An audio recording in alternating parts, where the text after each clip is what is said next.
विचारपीठावरच्या सर्व मान्यवरांचं मी परत एकदा स्वागत करतो, सहर्ष स्वागत करतो. सखी सावित्री समिती आपल्या शाळेमध्ये गठीत करण्यासंदर्भामध्ये शासन निर्णय झालेला होता आणि त्या शासन निर्णयानुसार सखी सावित्री समिती प्रत्येक शाळांमध्ये गठीत करण्यासंदर्भामधले आदेश निर्गमित झाले होते आणि त्या पद्धतीनं ऍक्च्युली दर महिन्याला एक या पद्धतीनं आपल्या शाळेमध्ये सखी सावित्रीची सभा होणं गरजेचं आहे असं त्यांचे आदेश निर्गमित होते. त्या पद्धतीनं आपल्या शाळेमध्ये सखी सावित्री समितीची पहिली बैठक ही 18/7 म्हणजे मला वाटतं जुलै महिन्यामध्ये ही संपन्न झाली आणि त्यानंतर सखी सावित्री या समितीची बैठक मात्र प्रत्येक महिन्याला जी अपेक्षित होती ती झाली नाही. अर्थात विविध कार्यक्रमांची वर्षभर रेलचेल असते. आपल्या शाळेमध्ये वेगवेगळ्या प्रकारचे कार्यक्रम आपण करत असतो, उपक्रम असतात. शिक्षक पालक संघाचं काम असतं, विद्यार्थी संघाची कामं असतात. वेगवेगळ्या प्रकारचे उपक्रम आपल्या शाळांमध्ये आपण राबवत असल्या कारणानं सखी सावित्री समिती गठन करणं आणि त्यानंतर त्याचं दर महिन्याला एक बैठक घेणं या संदर्भातलं काम ज्या वेगानं आपल्याला पुढे जायला पाहिजे होतं त्या वेगानं आपलं गेलं नाही. पण मला ग्वाही मी तुम्हाला या सगळ्या इथे उपस्थित असलेल्या सर्वांना पहिल्यांदा ही खात्री देऊ इच्छितो, म्हणजे ऑन बिहाफ ऑफ देम इथे उपस्थित असलेले जे सर्व समितीचे जे सदस्य आहेत त्यांच्या वतीनं मी सर्वांना ही ग्वाही देऊ इच्छितो आणि त्या निमित्तानं मी ज्यांनी या समितीच्या संदर्भामध्ये आदेश निर्गमित केले त्या लोकांना सुद्धा मी ग्वाही देऊ इच्छितो की हा एक उपक्रम एक चांगला उपक्रम आहे आणि या उपक्रमाचं अंमलबजावणी करण्याचं काम आम्ही इमानी इतबारी आमच्या शाळेमध्ये आम्ही करीन याची मी ग्वाही देतो. तर सखी सावित्री समितीच्या अंतर्गत आपल्याला नेमकं करायचंय काय असा प्रश्न सगळ्यांना पडेल किंवा तुम्हाला देखील पडला असेल. तुम्हाला काही करायचं नाही, आम्हाला पण काही करायचं नाही, पण आपल्याला मात्र एक वातावरण निर्मिती आपल्याला करायचं आहे की जे वातावरण आपल्याला खरं तर आपल्या देशाला आपल्या राज्याला आवश्यक आहे. आपल्या देशाला समतामूलक वातावरणाची निर्मिती आपल्याला करायची आहे. महाराष्ट्र शासनाचा हा जो जी आर माझ्याकडे आहे त्या जी आरच्या हेडिंगला आपल्याला सांगितलंय की राज्यामधल्या सर्व शाळांमध्ये मुला मुलींच्या सुरक्षिततेसाठी आणि निकोप आणि समतामूलक वातावरण निर्मितीसाठी विविध स्तरांवरती सखी सावित्री समिती गठन करणं आणि त्याच्यामध्ये काही जी कामं करायची त्यांची काही लिस्ट या लिस्टमध्ये त्या कामांची जुजवी माहिती दिलेली आहे. मात्र याची डिटेलमध्ये माहिती आपल्याला दिलेली नाहीये. पण जी जाणकार मंडळी असतात त्या माणसांना या जुजवी माहितीवरती सुद्धा बरंचसं काही करता येणं शक्य आहे. उदाहरणार्थ समतामूलक वातावरण निर्मितीच्या साठी आपल्याला सखी सावित्री समिती आपल्याला गठन करायची आहे. हे एक त्याचं सगळ्यात महत्वाचं प्राईम ऑब्जेक्टिव्ह आहे असं आपण म्हणायला काही हरकत नाही. समतामूलक वातावरण निर्मिती जर आपल्याला करायची असेल तर प्रश्न असा आपल्या मनामध्ये येतो की आपल्या देशामध्ये आपल्या राज्यामध्ये समतामूलक वातावरण निर्मिती नाही आहे का, आपल्या देशामध्ये समतामूलक व्यवस्था नाही आहे का असा प्रश्न आपल्या मनामध्ये सगळ्यात सुरुवातीला निर्माण होतो. आता तुम्ही म्हणाल की समता का नाही बरं आपल्या देशामध्ये, राज्यामध्ये आपल्या समता नाही असं कसं काय तुम्ही म्हणू शकता असा प्रश्न तुम्ही विचाराल, सदस्य पण विचारतील, कोणी विचारेल. समता नाही कसं म्हणता येईल?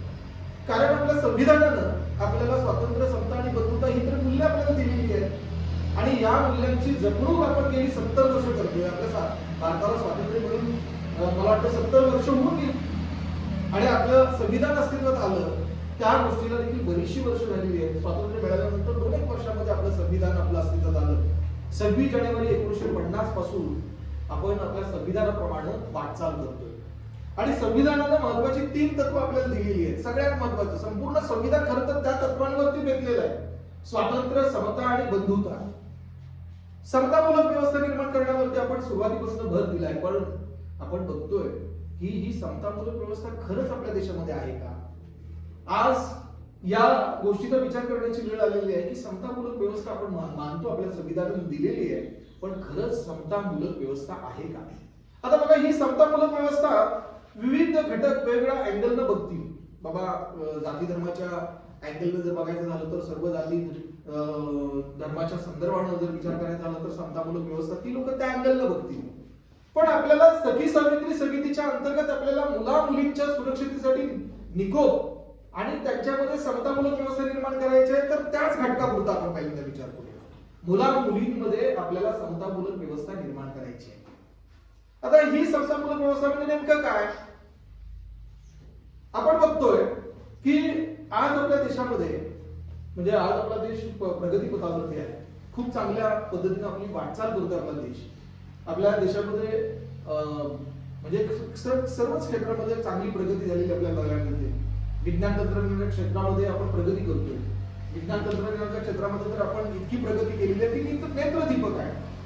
भारताचा जेव्हा जन्म झाला त्यावेळेला खूप मोठं आव्हान आपल्या देशासमोर होतं आणि जगभरातल्या लोकांना सुद्धा असं वाटत होतं की भारत, ज्या देशाला अशा प्रकारची व्यवस्थाच माहिती नाहीये, लोकशाही नावाचा काय प्रकार आहे तो माहिती नाही, तो देश इतका प्रगती करू शकेल का? पण आपण पाहतो की नंतरच्या कालावधीमध्ये आपल्या देशानं प्रचंड मोठी झेप घेतलेली आपण पाहतो.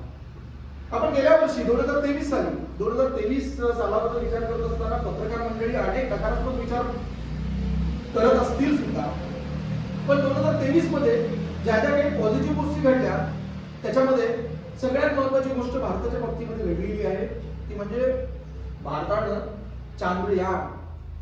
चांद्रयान आपण पाठवलं आणि त्यामध्ये यशस्वी केलं. आणि तुम्हाला आश्चर्य वाटेल, या चांद्रयानाच्या निर्मितीमध्ये किंवा या संपूर्ण प्रोजेक्टमध्ये महिलांचं प्रमाण जबरदस्त होतं. ज्या देशामध्ये महिलांना केवळ चूल आणि मूल या दोन क्षेत्रांपुरतं मर्यादित ठेवलं जात असायचं, त्या महिला चांद्रयान निर्मितीमध्ये नुसत्या सहभागी होत नाहीत तर त्याच्यामध्ये ठोस काम त्या करतात. म्हणजे बघा की आपल्या देशामध्ये महिलांमध्ये किती ताकद आहे. या देशामध्ये महिलांना संपूर्ण निर्णय प्रक्रियेपासून आजपर्यंत वंचित ठेवलं गेलेलं होतं. चूल आणि मूल एवढंच त्यांचं क्षेत्र होतं आणि त्याच्या व्यतिरिक्त त्यांना त्यांच्या विकासासाठी सुद्धा नव्हे, त्यांच्या म्हणजे निर्णय प्रक्रियेमध्ये सुद्धा नव्हे, कशातच त्यांचा सहभाग नसायचा. पण आज मात्र आपण पाहतोय की आज आपण चांद्रयान मोहिमेमध्ये एवढंच नव्हे तर पुढे जाऊन आपण सोलर प्रोजेक्ट आपण घेतलाय हातामध्ये, म्हणजे सूर्याकडे पण आपण यान सोडलेलं आहे आणि या बाबतीमध्ये देखील आपण प्रगती करतोय. सूर्याकडे झेपावलंय आपलं एक यान आणि सूर्याच्या इमेजेस सुद्धा ते यान त्या यानामधनं त्या सॅटेलाइटवरनं आपल्यापर्यंत पोहोचत आहे. इतकी सगळी नेत्रदीपक आपण प्रगती करतोय. आज वेगवेगळ्या क्षेत्रामध्ये आपण पाहतोय की वेगवेगळ्या क्षेत्रांमध्ये स्त्रिया पुरुषांच्या खांद्याला खांदा लावून काम करतात. जी आव्हानात्मक क्षेत्र होती आणि प्रामुख्यानं पुरुषांसाठी ती क्षेत्र मर्यादित मानली जात असायची, त्या क्षेत्रांमध्ये सुद्धा स्त्रिया काम करतायत. म्हणजे किती प्रचंड पोटेन्शियल या स्त्रियांमध्ये आहे हे आपण खरं तर समजून घेतलं पाहिजे. पण अजून देखील आपल्या ग्रामीण भागाचा विचार जर केला तर अजून देखील आपल्या ग्रामीण भागामध्ये स्त्रियांच्या पोटेन्शियलकडे म्हणावं तितकं लक्ष दिलं जात नाही किंवा त्यांना त्यांच्या कर्तबगारीला वाव तसा मिळत नाही. आणि त्यामुळे बऱ्याच वेळेला स्त्रियांना, महिलांना, मुलींना या पुरुषांच्या तुलनेमध्ये संधींची उपलब्धता ही कमी आपल्याला असताना आपल्याला आढळून येते. तर ती तशा प्रकारची संधी उपलब्ध करण्यासाठी पहिल्यांदा आपल्याला लोकांच्या मानसिकतेमध्ये बदल करणं गरजेचं आहे. म्हणजे पुरुषांना, मुलांना ज्या पद्धतीचे आपण वेगवेगळ्या प्रकारच्या फॅसिलिटीज देतो, संधी देतो, तशा प्रकारच्या संधी आणि फॅसिलिटीज आपण स्त्रियांना आणि मुलींना उपलब्ध करून जर दिल्या तर त्यांच्यामध्ये असलेली जी गुणवत्ता आहे ती गुणवत्तेला अधिक चांगले धुमारे फुटू शकतील आणि त्याच्यामधून वेगवेगळ्या प्रकारची म्हणजे चांगल्या कामगिरी करणाऱ्या स्त्रिया या निर्माण होऊ शकतील. आपल्याला माहिती आहे की स्पेस स्टेशन्स आपण निर्माण केली किंवा अवकाशयानं वेगवेगळ्या प्रकारची संशोधनासाठी आपण अवकाशामध्ये सोडली. अमेरिका किंवा वेगवेगळ्या देशांमधनं ही अवकाशामध्ये झेपावली होती. या अवकाशयानामधनं भारतीय वंशाच्या स्त्रियांनी देखील प्रचंड कामगिरी केलेली आहे. अंजलीताई, तर त्याच्यामध्ये आपण म्हणतो की तुम्ही काय त्या चावला म्हणून कोण होत्या, त्या कल्पना चावला, कोलंबिया यानामधलं दुर्दैवानं त्यांचं यान जेव्हा जमिनीवरती परतत होतं, पृथ्वी तलावरती पोहोचत होतं, त्यावेळेला अगदी पृथ्वीच्या पृष्ठभागापासून काही सेकंद अंतरावरतीच त्यांचं यान नष्ट झालं. अन्यथा कल्पना चावला यांच्याकडे बघण्याचा एक वेगळा इतिहास आपला झाला असता. एक अपयशी मोहिमेमध्ये त्या सहभागी झाल्या असं आपण म्हणतो, पण ती धमक त्यांच्यामध्ये होती. कल्पना चावला नंतर सुनीता विल्यम्स मॅडम तर त्याने देखील एका अवकाश मोहिमेमध्ये त्यांनी सहभाग घेतला होता. त्या देखील इतक्या चांगल्या क्षेत्रामध्ये या सगळ्या मुली काम करू शकतात, म्हणजे प्रचंड पोटेन्शियल आहे हे आपण लक्षात घेतलं पाहिजे. आणि हे मुलींनी सुद्धा लक्षात घेतलं पाहिजे. मुलींमध्ये सुद्धा हे पोटेन्शियल आहे हे आपण लक्षात घेतलं पाहिजे आणि त्या पद्धतीनं आपण कामाला लागलं पाहिजे, त्या पद्धतीनं आपण कामगिरी करायला पाहिजे. आज आपण पाहतोय की इतकं सगळं पोटेन्शियल असून देखील मगाशी मी म्हटल्याप्रमाणे स्त्रियांना किंवा मुलींना म्हणाव्या तशा संधी उपलब्ध नसतात. त्याच्या पाठीमागचं कारण सुद्धा काय असतं की स्त्रियाच असू शकतात. म्हणजे एखाद्या स्त्रीला पुढं जाण्यापासून रोखणारी ही स्त्रीच असू शकते. कसं की मुलीच्या असुरक्षिततेची भीती असल्या कारणानं मुलींच्या वाट्याला ज्या येणाऱ्या परिस्थिती असतात समाजामध्ये आपण पाहतो. वृत्तपत्र जेव्हा आपण उघडतो तेव्हा आपल्याला बघायला मिळतं की कुठलं वृत्तपत्र उघडावं आणि कुठली अप्रिय बातमी आपल्याला बघायला मिळत नाही असं कधी होत नाहीये. कुठली ना कुठली तरी अप्रिय बातमी आपल्याला बघायला मिळते आणि मग पालकांच्या मनामध्ये भीती निर्माण होते की बाबा जर आपल्या मुलींना पण आपण जर उच्च शिक्षणासाठी वेगळ्या शहरामध्ये जर पाठवलं तर त्यांच्या वाट्याला अशी परिस्थिती आली तर काय होईल वगैरे वगैरे भीती. आणि त्याच्यामुळं पालक वर्ग हा मुलींना खूप मोठ्या प्रमाणावरती संधी उपलब्ध करून देण्याच्या बाबतीमध्ये थोडा साशंक असतो. कारण त्यांच्या असुरक्षिततेची भावना ही त्यांच्या मनामध्ये असते आणि त्यामुळं काय होतं की त्यामुळे मुलींना योग्य प्रकारच्या संधी उपलब्ध होत नाही.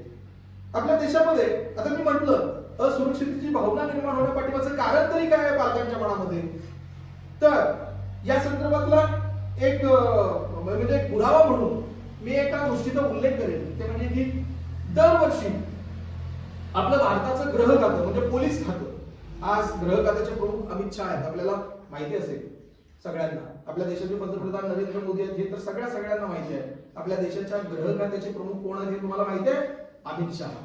तर त्यांचं जे गृह खातं होम मिनिस्ट्री ज्यांच्या हातामध्ये कायदा आणि सुव्यवस्था टिकवण्याची जबाबदारी असते, ही होम मिनिस्ट्री दरवर्षी एक डाटा प्रसिद्ध करत असते, एक अहवाल प्रसिद्ध करत असते आणि त्या अहवालाचं नाव आहे नॅशनल क्राईम रिपोर्ट ब्युरो, ज्याला शॉर्टकट मध्ये NCRB असं म्हटलं जातं. काय म्हटलं जातं? NCRB, national crime report bureau दरवर्षी प्रसिद्ध करतो. आणि या रिपोर्ट मध्ये असतं काय? या रिपोर्ट मध्ये वर्षभरामध्ये घडलेल्या गुन्ह्यांच्या संख्यांची त्याच्यामध्ये नोंद असते. या रिपोर्ट मध्ये वेगवेगळ्या प्रकारचे गुन्हे, बघा आर्थिक स्तरावरचे गुन्हे, स्त्रियांच्या विरोधात घडलेले गुन्हे, वेगवेगळ्या प्रकारचे गुन्हे. आणि या NCRBच्या रिपोर्ट मध्ये दिवसेंदिवस स्त्रियांविरोधात होणाऱ्या गुन्ह्यांचं प्रमाण हे कमी व्हायच्या ऐवजी वाढताना आपल्याला पाहायला मिळतं. आणि ही एक चिंताजनक परिस्थिती. 2020चा जर आपण रिपोर्ट बघितला NCRBचा, तर त्यामध्ये स्त्रियांच्या विरोधात घडलेल्या ज्या घटना आहेत त्या सगळ्या घटनांचा मी उल्लेख करत नाहीये. थोडस आपण आपल्या सगळ्या बाल मानसिकता वगैरे ध्यानात ठेवूया. आपण समितीतले सदस्य मात्र ध्यानात घेतील मला नेमकं काय म्हणायचं आहे. तर 2020 मध्ये स्त्रियांच्या विरोधात जे गुन्हे घडले त्याच्यामध्ये वाढ झाली कित्येक पटीनं. 2021 मध्ये त्या गुन्ह्यांची संख्या वाढली, 2022 मध्ये त्याच्यापेक्षा अधिक संख्या वाढली, 2023 मध्ये वाढली. 2023चा रिपोर्ट आला की नाही मला माहिती नाही, येईल सुद्धा कदाचित. पण ही गुन्ह्यांची संख्या कमी व्हायच्या ऐवजी ही गुन्ह्यांची संख्या वाढताना दिसते आणि ही चिंताजनक परिस्थिती नाही आहे का? मग ही चिंताजनक परिस्थिती, या परिस्थितीवरती करायचंय काय? या अशा प्रकारच्या परिस्थितीला आळा घालण्यासाठी करायला काय पाहिजे हा एक प्रश्न सगळ्यांसमोर पडलेला आहे. समाज धुरीणांना पडलेला आहे, विचारवंतांना पडलेला आहे, सरकारला पडलेला आहे, पोलीस खात्याला पडलेला आहे. कारण जितके कडक कायदे तेवढे ते कायदे मोडण्याची मानसिकता लोकांची असते. आपल्या देशामध्ये कडक कायदे नाही आहेत का? कायदे कडक आहेत, पण ती कायदे मोडण्याची मानसिकता लोकांची जास्त असते आणि त्याच्यामुळं गुन्ह्यांची संख्या कमी व्हायच्या ऐवजी वाढताना दिसते आणि ही एक चिंताजनक परिस्थिती आहे.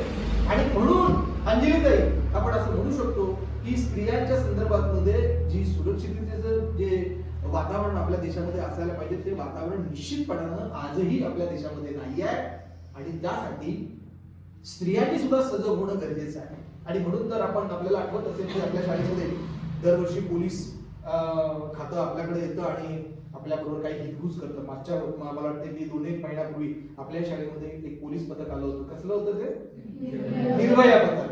निर्भया पथक होतं आणि त्या पथकाने आपल्याला भेट दिली आणि निर्भया पथकाने आपल्याला सांगितलं की आपण काय काय काळजी घेतली पाहिजे, आपण कसं वागायला पाहिजे. आपण पण समाजामध्ये वावरत असताना कसं वागायला पाहिजे, मुलगी सुद्धा समाजामध्ये वागत असताना कसं वागायला पाहिजे, अलर्ट वागायला पाहिजे, हे त्याच्यामध्ये त्यांनी आपल्याला सांगितलं. आपल्या बाबतीमध्ये अशा कुठल्या गोष्टी घडत असतात, काही चुकीच्या गोष्टी घडत असतात, त्यावेळेला आपण काय करायला पाहिजे याचं सुद्धा तुम्हाला त्यांनी सांगितलं. हे अशा पद्धतीच्या मोहिमा, अशा पद्धतीचे उपक्रम राबवणं पाठीमागचं कारण आहे की स्त्रियांच्या विरोधातले गुन्हे वाढत आहेत, म्हणजे समाज हा असुरक्षित होतो. हा समाज असुरक्षित जो होतोय याला जर रोखायचं असेल तर काय करायला पाहिजे. खूप वर्षापूर्वी पूर्वीचे आमचे जे संस्थापक होते DS पाटील सर, त्यांनी एक कार्यक्रम घेतला होता.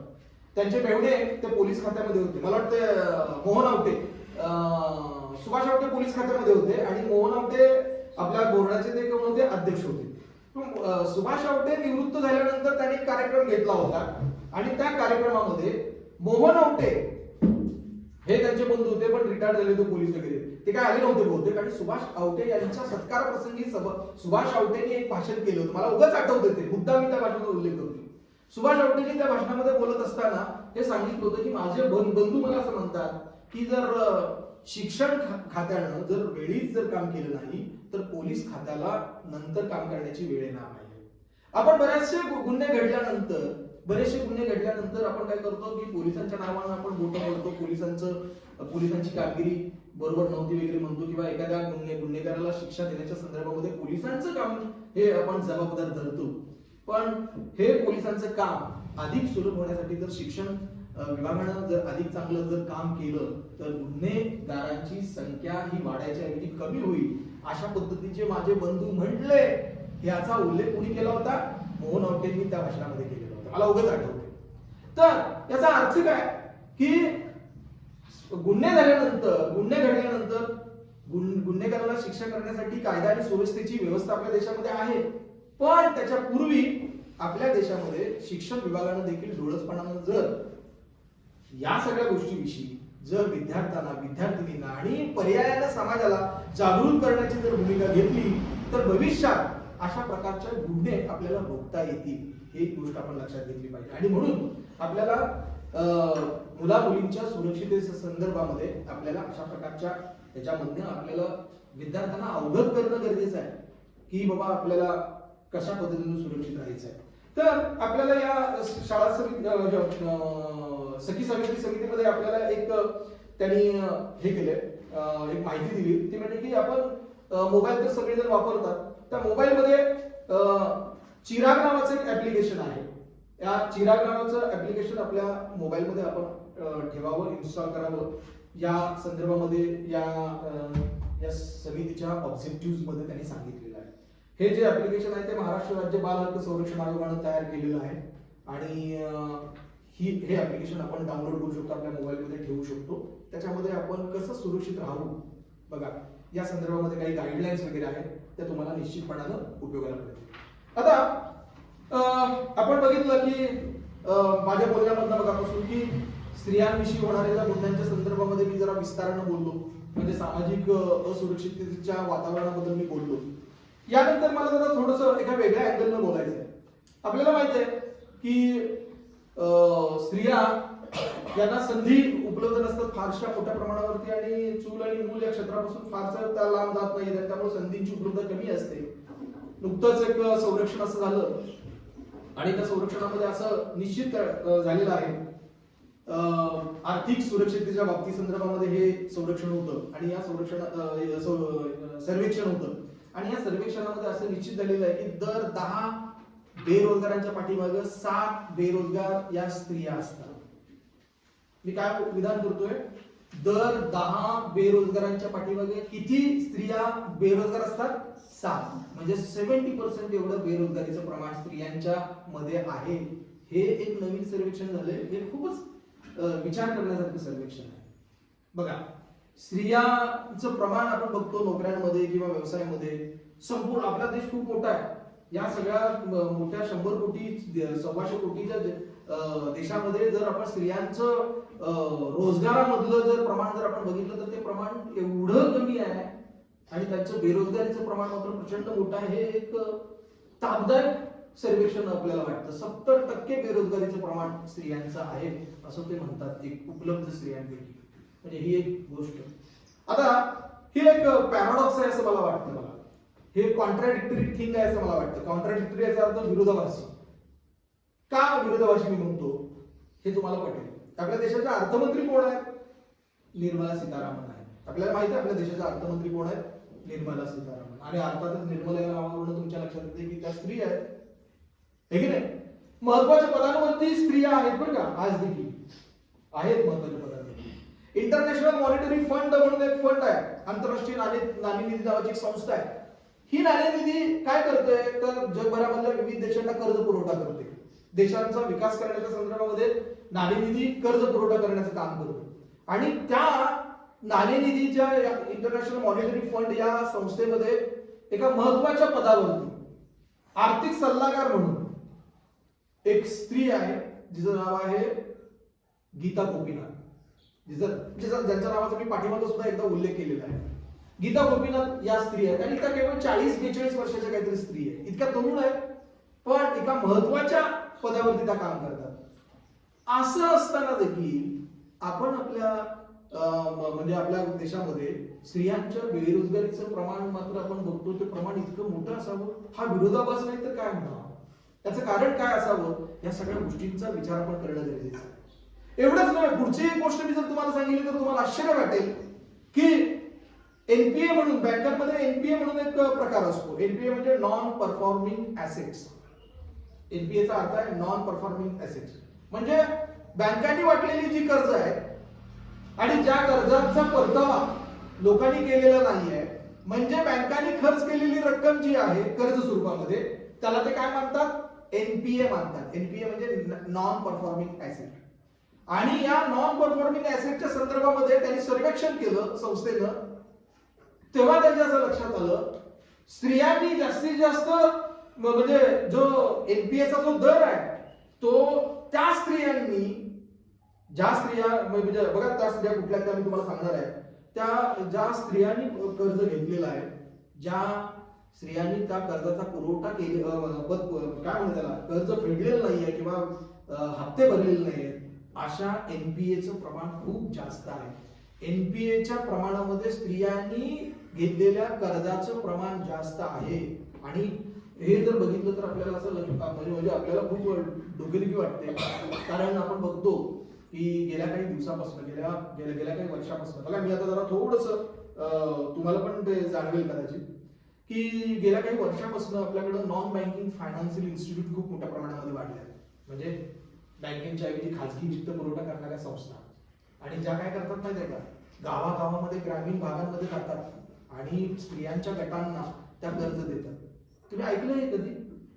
ऐकलंय? आणि बऱ्याचशा वेळेला स्त्रिया आपल्याला असं सांगताना पण आपल्याला बघायला मिळतात की माझा आज हप्ता आहे, मला हप्ता भरायचा आहे, हप्ता पुरतं जर असं थोडस मला जरा मदत करता का, हप्ता भरला की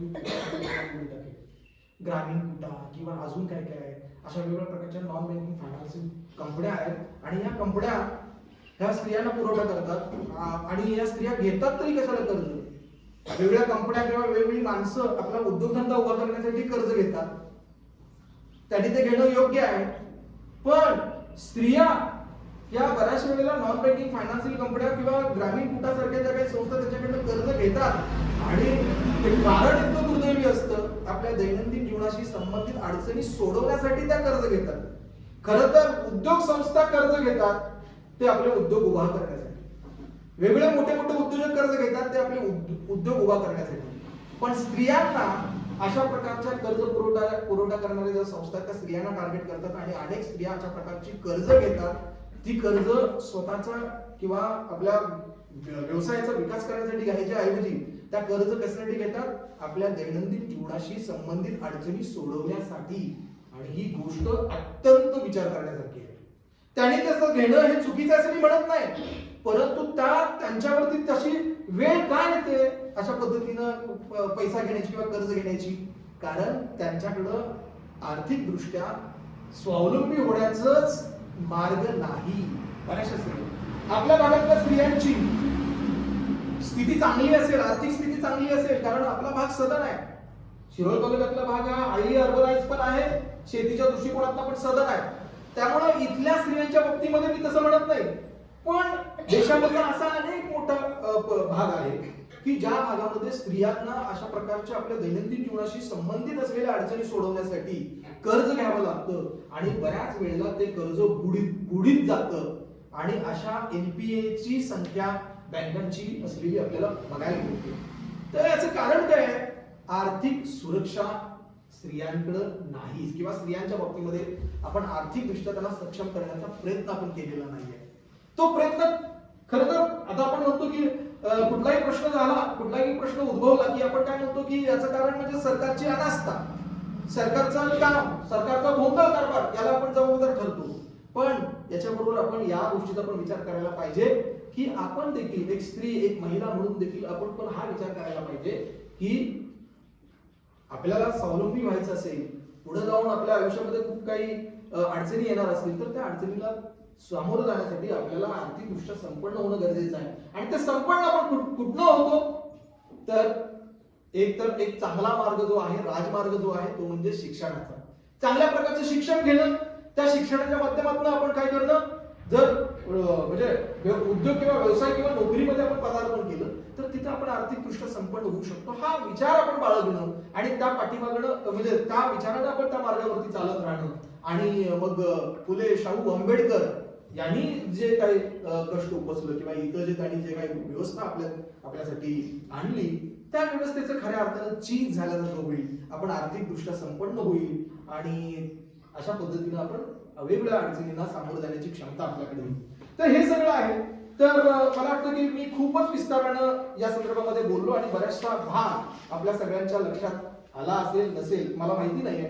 पण या निमित्तानं सखी सावित्री समिती स्थापन करण्याच्या संदर्भानं आणि या मीटिंगच्या संदर्भाने हे सगळं मला तुमच्या बरोबर शेअर करणं मला आवश्यक वाटलं.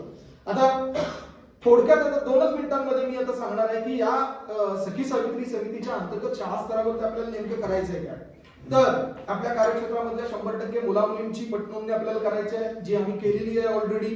100% उपस्थिती साध्य करण्यासाठी गावातील प्रत्येक घरी शिक्षक आणि बालरक्षकांनी भेट देऊन विद्यार्थ्यांची नाव नोंदणी करायची आहे. त्याचबरोबर स्थलांतरित पालकांच्या आणि शाळाबाहेर असलेल्या सर्व मुला मुलींना सर्वेक्षणाच्या माध्यमातून शिक्षणाच्या मुख्य प्रवाहामध्ये आपल्याला दाखल करून घ्यायचं आहे. विद्यार्थ्यांच्या भावनिक, शारीरिक, बौद्धिक विकासासाठी तसेच ताणतणाव मुक्तीसाठी मुला मुलींचे व त्यांच्या पालकांचे समुपदेशन करणं, सजग पालकत्वासाठी कार्यशाळा आयोजित करणं हे काम आपण करतो. शिक्षक पालक संघाच्या मार्फत आपल्या शाळेचे सुतार सर हे शिक्षक पालक संघाचे म्हणजे सेक्रेटरी आहेत आणि त्यांच्या मार्फत आपण शिक्षक पालक संघाचं आपण काम करत असतो. मुला मुलींच्या शिक्षणासाठी असणाऱ्या शासकीय योजनांची माहिती देऊन प्रभावी अंमलबजावणीसाठी कार्यवाही करणं आणि आपण ते काम करतो. करिअर मार्गदर्शनाच्या संदर्भामध्ये दर शुक्रवारी आपण व्हिडिओज दाखवतो वेगवेगळ्या क्षेत्रामधल्या लोकांचे आणि ते त्या क्षेत्रामध्ये करत असलेल्या योजनांची माहिती देतात. आरोग्यदायी सवयीबद्दल आपण मुला मुलींच्या आरोग्यदायी सवयीबद्दल आपण संवाद साधणं, निरोगी जीवनासाठी स्थानिक डॉक्टरांच्या सहकार्यानं आरोग्य शिबिर, कालच आपलं आरोग्य शिबिर झालेलं आपल्याला आठवत असेल. आपल्या कार्यक्षेत्रातील बालविवाह रोखून बालविवाहाचे होणारे दुष्परिणाम आणि बालविवाहाविषयी विद्यार्थ्यांच्या पालकांमध्ये जनजागृती करणं, मुलींचे शिक्षण सुरू राहण्यासाठी प्रयत्न करणं हे एक अपेक्षित आहे. या संदर्भामध्ये आपण पालकांना अशा वेगवेगळ्या माध्यमातून आपण सांगत असतो, त्यांना जागरूक करण्याचं काम करत असतो. शेवटी त्याला पण काही मर्यादा असतात, पालकांनी सुद्धा त्या पद्धतीने विचार करणं गरजेचं आहे. त्याचबरोबर व्यावसायिक सामाजिक जबाबदारी म्हणजे CSRच्या माध्यमातून सामाजिक, भौगोलिक आणि आर्थिकदृष्ट्या दुर्बल आणि वंचित घटकातील मुला मुलींच्या शिक्षणासाठी मदत करणं हेही काम आपलं नेहमी सुरू असतं. विविध कारणांमुळे मुला मुलींचा होणारा अध्ययन त्रास कमी करण्यासाठी उपाययोजना करणं म्हणजे अध्ययनामध्ये पाठीमागे पडणारे जे विद्यार्थी आहेत त्यांच्यासाठी आपण ज्यादा एक्स्ट्रा तास, आपल्याला माहिती आहे की आपल्या शाळेमध्ये आपण अप्रगत विद्यार्थ्यांसाठी आपण तास लावतो. त्याला बरेचसे विद्यार्थी उपस्थित असतात नसतात तरी देखील तो कार्यक्रम आपल्या शाळेमध्ये सुरू आहे. शाळेमध्ये समतामूलक वातावरण राहील यासाठी लिंग भेद विरहित आणि समावेशक उपक्रम राबवणं, विद्यार्थी कोणत्याही अत्याचाराला बळी पडणार नाही अशी निकोप वातावरण निर्मिती करणं. आणि मला खूप अभिमान वाटतो या सगळ्या गोष्टीचा की मी जेव्हा माझ्या शाळेमध्ये शिकायला होतो त्यावेळेला 10वी पर्यंत ज्या शाळेमध्ये आम्ही शिकलो त्या शाळेमध्ये म्हणजे आपल्या शाळेमध्ये जशी व्यवस्था तशी त्या पण शाळेमध्ये व्यवस्था होती. पण मुलं आणि मुली एकमेकांबरोबर बोलत नव्हते, मुलं आणि मुली एकमेकांबरोबर बोलत नव्हते. चांगलं मला 10वी पर्यंत आठवतंय की मुलींबरोबर आम्ही कधी बोलत नव्हतो आणि मुली पण आमच्याबरोबर बोलत नव्हत्या. ही व्यवस्था आदर्श मानायची किंवा आपल्या शाळेमधली व्यवस्था आदर्श मानायची. मी असं म्हणतो की माझ्या शाळेमधली म्हणजे इथल्या शाळेमधली व्यवस्था मला आदर्श जास्त वाटते. त्याचं कारण काय, तर जशी दोन मुलं एकमेकांबरोबर बोलतात, जशी दोन मुलं ज्या मोकळीकीनं बोलतात, त्या पद्धतीचं मोकळं वातावरण आपल्या शाळेमध्ये आहे. मला वाटतं की समतामूलक व्यवस्था म्हणजे नेमकं काय, समतामूलक व्यवस्था पाहिजे म्हणजे नेमकं काय, ती समतामूलक व्यवस्था आपल्या शाळेमध्ये आहे याचा मला अभिमान वाटतो. त्या शाळेचा मी मुख्याध्यापक आहे याचा मला अभिमान वाटतो. आणि हेच आपल्याला खरं तर सखी सावित्री समितीच्या अंतर्गत आपल्याला वातावरण निर्माण करण्यासंदर्भातला ऑब्जेक्टिव्ह आपल्याला दिलेला आहे. अपवादात्मक परिस्थितीमध्ये तक्रार दाखल करण्याबाबत लैंगिक गुन्ह्यापासून बालकांचे संरक्षण करण्यासाठी ई-बॉक्स या राष्ट्रीय बाल अधिकार संरक्षण आयोगाने तयार केलेल्या सुविधाबाबतची माहिती आणि महाराष्ट्र राज्य बाल हक्क संरक्षण आयोगाने तयार केलेलं चिराग ऍप, ज्याबद्दल मी मागाशी तुम्हाला सांगितलं, हे चिराग ऍप्लिकेशन आपण आपल्या मोबाईल मध्ये डाउनलोड करून घ्या. त्याच्याबरोबर जरा फॅमिलियर व्हा, सीख व्हा. समितीच्या महिन्यातून एक वेळा बैठक आयोजित कराव्या, शाळेमध्ये बैठका घ्याव्या याबद्दल आपल्याला सांगितलं आणि आपण ते काम करतोय. शाळा स्तर समिती बैठकांचा अहवाल प्रत्येक महिन्याच्या 10 तारखेपर्यंत केंद्र स्तर समितीसमोर सादर करावा वगैरे वगैरे हे आपल्याला सांगितलेलं आहे. तर हे सगळं ऑब्जेक्टिव्ह घेऊन आपण काम करतोय आणि त्याचबरोबर आपण समतामूलक व्यवस्था निर्माण करण्यासाठी आपण प्रयत्न करतोय. मित्रांनो, मी माझ्या भाषणाचा समारोप करणार आहे, परंतु हा समारोप करण्यापूर्वी फक्त एकच उदाहरण देतो आणि समारोप करतो. मला तुम्हाला छत्रपती शिवाजी महाराजांचं उदाहरण द्यायला आवडेल. छत्रपती शिवाजी महाराज म्हणजे कुणाचं, आपल्या सगळ्यांचं दैवत आहे. या हॉलमध्ये बसलेला एकही पुरुष, एकही मुलगा, एकही मुलगी नसेल अशी जी शिवाजी महाराजांना मानत नाही. आपल्या सगळ्यांची हृदय आणि मन शिवाजी महाराजांच्या विचारांना भारून गेलेली. तिथं शिवाजी महाराजांवरती आपलं प्रेम आहे, आदर आहे. छत्रपती शिवाजी महाराजांच्या बाबतीमध्ये आपण एक विचार काय करतो, छत्रपती शिवाजी महाराज म्हटलं की आपल्या डोक्यात येतं काय, अफजल खानाचा पुतळा लक्षात येतो, शाहिस्ते खानाची बोटं आपल्या लक्षात येतात, आग्र्यावरून शिवाजी महाराजांनी पलायन केलं, हे की नाही, आग्र्यामधून सुटका करून घेतली, ती गोष्ट आपल्या लक्षात येते. अशा कितीतरी पराक्रमाच्या गोष्टी छत्रपती शिवाजी महाराजांच्या लक्षात येतात. पण आपल्याला ही गोष्ट लक्षात येते का, जी मी आता सांगतोय ती गोष्ट. छत्रपती शिवाजी महाराज म्हटल्यानंतर या सगळ्या गोष्टी लक्षात यायला पाहिजेतच. पण छत्रपती शिवाजी महाराज का शिवाजी महाराज होते, तर ही गोष्ट सांगितल्यानंतर तुमच्या लक्षात येईल कदाचित. छत्रपती शिवाजी महाराजांचे वडील शहाजी महाराज हे कर्नाटकमध्ये, आपण गेलो होतो ते गाव कुठलं, मला वाटतं ते आता आठवत नाही मला ते गाव, कर्नाटक मधलं खोदेगिरी का काहीतरी असं गाव होतं. ते का त्या गावामध्ये शिकार करत असताना 1663 साली का 64 साली, मी सालाच्या बाबतीमध्ये मी काही बरोबर नसतोय, चुकलं असतो, कारण का माझं बऱ्याच वेळेला साल चुकतं सुद्धा.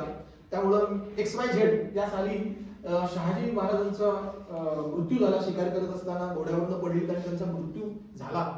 आणि ती बातमी शिवाजी महाराजांना समजली, जिजाऊ महाराजांना समजली, जिजाऊ साहेबांना ती बातमी समजली. आणि त्यावेळेच्या प्रचलित परिस्थितीनुसार जिजाऊ मातांनी निर्णय घेतला की मी आता सती जाणार.